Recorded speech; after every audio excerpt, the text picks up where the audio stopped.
وإن لم تغفر لنا وترحمنا لنكونن من الخاسرين ربنا آتنا في الدنيا حسنة وفي الآخرة حسنة وقنا عذاب النار اللهم اغفر لحينا وميتنا وشاهدنا وغائبنا। মাইলস্টোনে মর্মান্তিক দুর্ঘটনায় নিহতদের স্মরণে উত্তরায় মোমবাতি প্রজ্বলন ও বিশেষ দোয়া। মাইলস্টোন স্কুল অ্যান্ড কলেজে মর্মান্তিক বিমান দুর্ঘটনায় নিহতদের প্রতি শ্রদ্ধা জানাতে ও আহতদের দ্রুত আরোগ্য কামনায় উত্তরার 13 নং সেক্টরবাসীর উদ্যোগে এক হৃদয় বিদারক মোমবাতি প্রজ্বলন ও দোয়া মাহফিল অনুষ্ঠিত হয়। 24 জুলাই বৃহস্পতিবার সন্ধ্যা 7:30 13 নং সেক্টর কল্যাণ সমিতির খেলার মাঠে আয়োজিত এই অনুষ্ঠানে স্থানীয় বাসিন্দা ও শিক্ষার্থী, অভিভাবক, সমাজকর্মী এবং বিভিন্ন শ্রেণী পেশার মানুষ একত্রিত হয়ে 1 মিনিট নীরবতা পালন করে মোমবাতি প্রজ্বলনের মাধ্যমে তারা নিহতদের প্রতি গভীর শ্রদ্ধা নিবেদন করেন। এ সময় আয়োজক দল বলেন,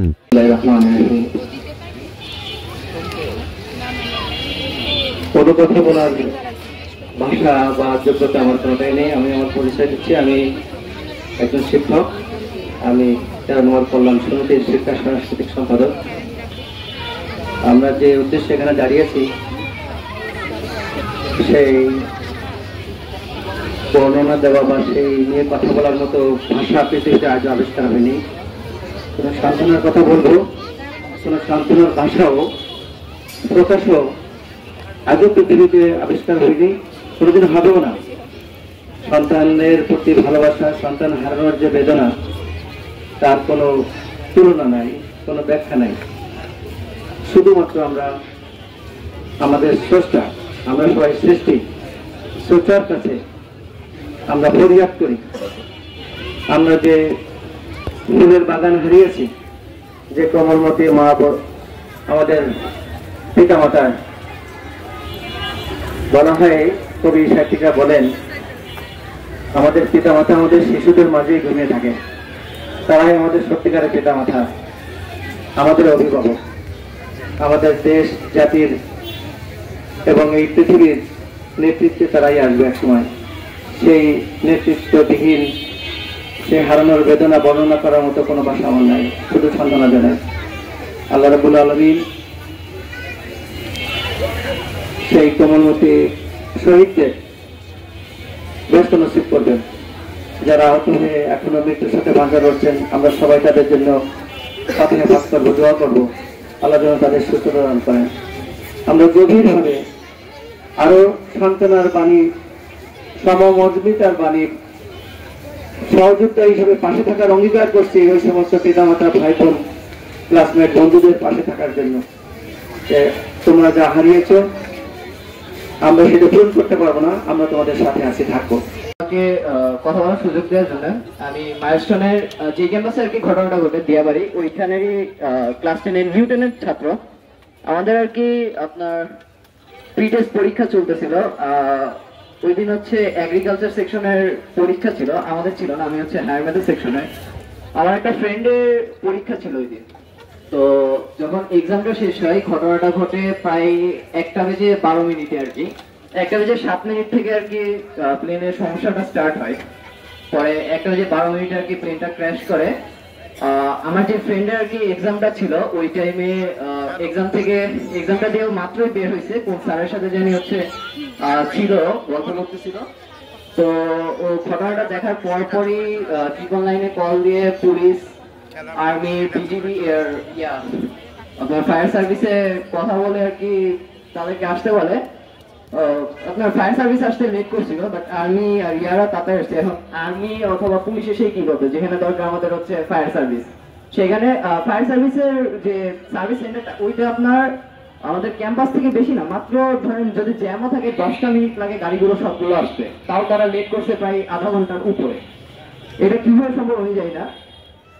আর আমি যদি স্পট ডেটের কথাই বলি, প্রায় 100+ হবে, কজ প্রত্যেকটা রুমে আপনার 30টা করে বাচ্চা থাকে। আর বেশিরভাগই ধরেন স্পট ডেটের মধ্যে বেশিরভাগই হলো ক্লাস 3 থেকে 6 এর মধ্যে হবে। ওদের বয়স হয়তো বেশি হবে না, আপনার হয়তো সর্বোচ্চ 10 হবে কারো বয়স। আপনার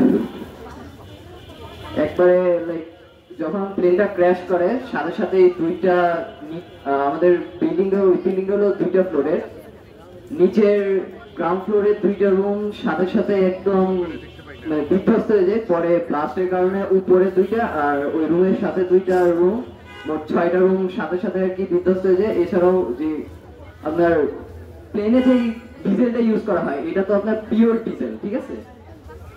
এই আপনার পেট্রোলে আগুন ধরলে সেটার সাথে সাথে আর কি নিভে যায়, বাট ডিজেলে যখন আগুন ধরে এই আগুনটা খুবই ভয়াবহ হয়। এই আগুনটা নিভানো যায় না পানি দিয়ে সাধারণত, কারণ একটা চেয়ারে ডিজেল আছে, চেয়ারটায় আগুন ধরবেন তাও আপনার অনেকটাই পানি লাগে নেভানোর জন্য। বাট এখানে তো ডিজেলটা অনেকখানি ছিল, সো আসলে আগুনটা তাড়াতাড়ি নেভানো সম্ভব হয় নাই। আগুনের কারণে অনেকে মারা গেছে। আবার দেখা যাচ্ছে যে ধোঁয়াটা এটা লাইক আমরা বড়রাও যদি ধরি তাও সর্বোচ্চ 30 সেকেন্ড এখানে আমরা সহ্য করতে পারবো এই আগুনটা, বাট 30 সেকেন্ডের উপর সহ্য করা সম্ভব না। আর এখানে তো ওরা ছিল বাচ্চা, ওরা জিনিসটা বোঝার আগেই ইনসিডেন্টটা হয়ে গেছে। এখন আসলে এই ব্যাপারে কিছু বলারও নাই। আর আরেকটা ব্যাপার আমি সরাসরি বলি, মাইলস্টোনেরও দোষ আছে। কজ এয়ারপোর্টের আশেপাশে আপনার কোনো হসপিটাল, কলেজ কিংবা স্কুল করতে গেলে একটা পারমিশন নেওয়া লাগে। সেই পারমিশনটা দেওয়া হয়েছিল না, তারা জোর করে বিভিন্ন ঘুষ দিয়ে স্কুলটা করছে, এখানে ক্যাম্পাসটা করছে। সো আমি বললাম এখানে মাইলস্টোনের দোষ আছে। আর এখানে যারা আর কি আমরা পাইলটকে দোষ দিচ্ছে, পাইলটের আসলে দোষ নাই, সে তার সর্বোচ্চ চেষ্টাটাই করছে। নাহলে কোনো পাইলট মানে নিজের জীবন বাজি রেখে লাস্ট মোমেন্টে কখনো ইজেক্ট করবে না তার চেয়ারটা, সে কারণে লাস্ট মোমেন্টে ইজেক্ট করে নিজের জীবনটা বাঁচানোর ট্রাই করবে না। সো পাইলটের দোষ দিয়েও লাভ নাই। এখন আসলে বাচ্চাদের জন্য আমরা দোয়া করা ছাড়া লাস্ট এখন কিছু করার নাই। সো যে যতটুকু পারি দোয়া করবো ইনশাল্লাহ। এরপর আয়োজিত বিশেষ দোয়ায় নিহতের রুহের মাগফিরাত ও শান্তি কামনার পাশাপাশি আহতদের দ্রুত সুস্থতার জন্য প্রার্থনাও করা হয়। اللهم اغفر لحينا وميتنا وشاهدنا وغائبنا